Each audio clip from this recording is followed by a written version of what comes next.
नमस्कार। हर इंसान की जिंदगी में एक कहानी चल रही होती है। कुछ कहानियाँ हमें सिखाती हैं, कुछ हमें संभालती हैं और कुछ हमें बदल देती हैं। स्वागत है आपका कहानियों के नगर में, जहाँ हर गली एक नई सीख देती है। हर मोड़ पर जिंदगी का कोई न कोई राज छुपा होता है और हर कहानी आपके दिल तक पहुंचने का रास्ता जानती है।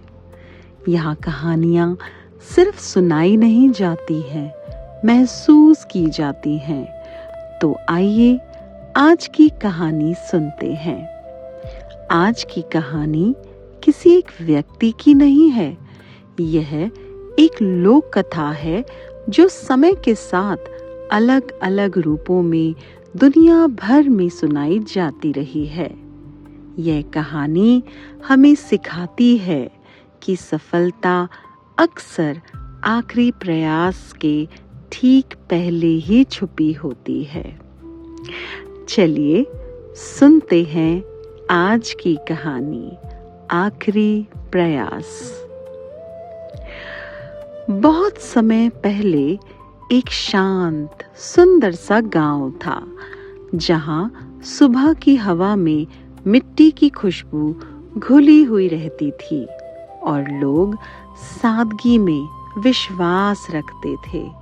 उसी गांव में रहता था एक व्यापारी। नाम तो कोई खास नहीं था, लेकिन उसकी पहचान थी उसकी ईमानदारी और भगवान में अटूट आस्था। हर सुबह वह अपने छोटे से मंदिर में दीप जलाता और हाथ जोड़कर कहता, हे प्रभु, जो भी दो स्वीकार है, बस मुझे सही राह दिखाते रहना। एक दिन व्यापारी किसी दूसरे शहर से व्यापार का काम निपटाकर लौट रहा था। शाम ढल रही थी, आसमान नारंगी और सुनहरे रंग में रंगा हुआ था। बस से उतरकर वह अपने गांव की पगडंडी पर चलने लगा। चारों ओर सन्नाटा, बस झिंगुरों की आवाज और हल्की सी ठंडी ठंडी हवा। तभी उसकी नजर पड़ी एक बहुत ही चमकीले और चमकदार पत्थर पर।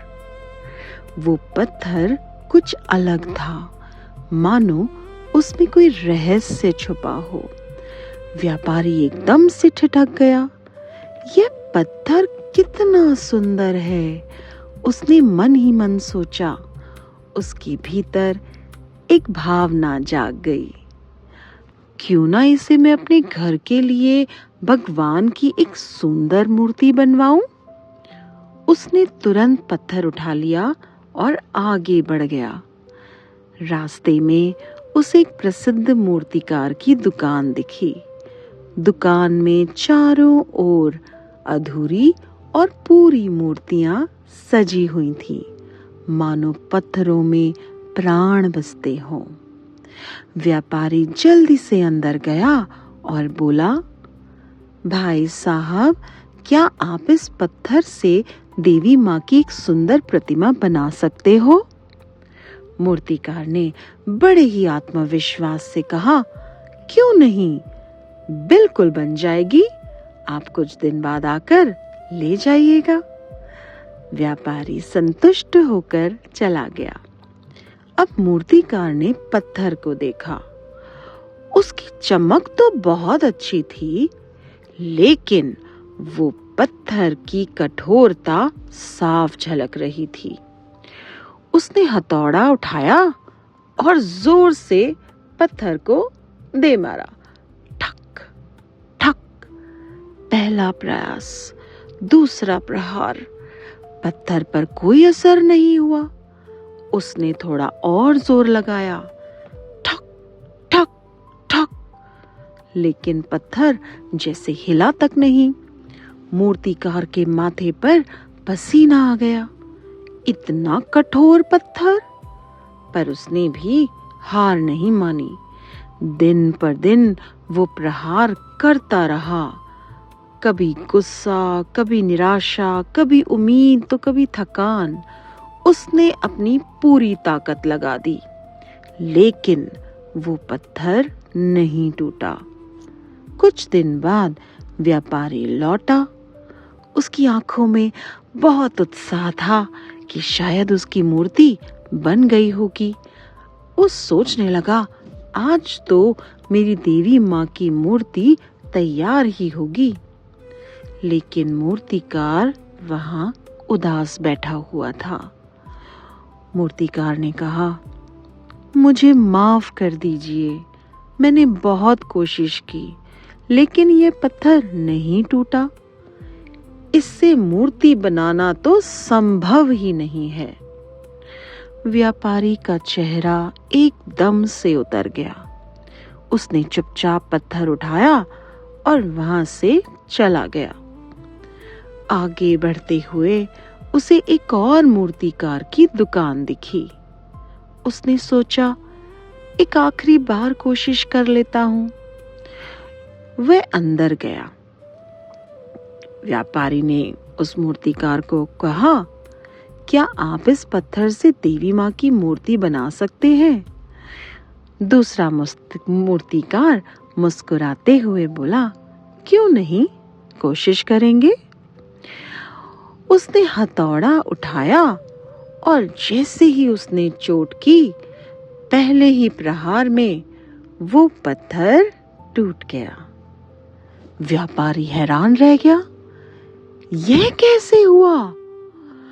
कुछ ही दिनों में एक अद्भुत सी सुंदर देवी माँ की प्रतिमा तैयार भी हो गई, जिसे देखकर व्यापारी की आंखें नम हो गईं। उसने मन ही मन सोचा, पहले मूर्तिकार ने 99% मेहनत की, लेकिन आखिरी प्रहार से पहले ही हार मान ली। काश उसने एक आखिरी कोशिश की होती तो आज ये मूर्ति उसी के हाथों तैयार होती। दोस्तों, यही कहानी हमारे जीवन की भी है। हम मेहनत करते हैं, संघर्ष करते हैं, बार बार असफल होते हैं और फिर एक दिन हम सोचते हैं, अब बस मुझसे नहीं होगा। लेकिन सच्चाई ये है कि आपकी सफलता शायद बस एक आखिरी प्रयास ही दूर होती है, जैसे उस मूर्तिकार की थी। आपकी जीत उस एक प्रहार में छुपी होती है जिसे आप करने से पहले डर जाते हो या थक जाते हो। तो अगली बार जब आपको लगे कि अब नहीं हो पाएगा, जब मन हार मानने लगे, तो खुद से बस एक बात कहना, एक आखिरी कोशिश। क्योंकि क्या पता वही आखिरी प्रहार आपका जीवन बदल दे। बस इतनी सी थी ये कहानी।